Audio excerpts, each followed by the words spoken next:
আমি বললাম, তুমি কে দিদা?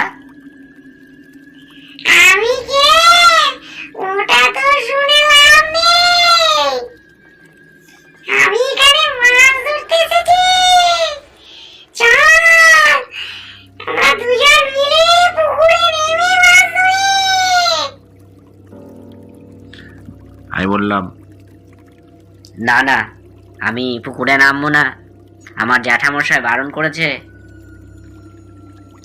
আরে দেখছিস না কত সুন্দর মাছ লাফাচ্ছে। চল গিয়ে মাছ ধরি।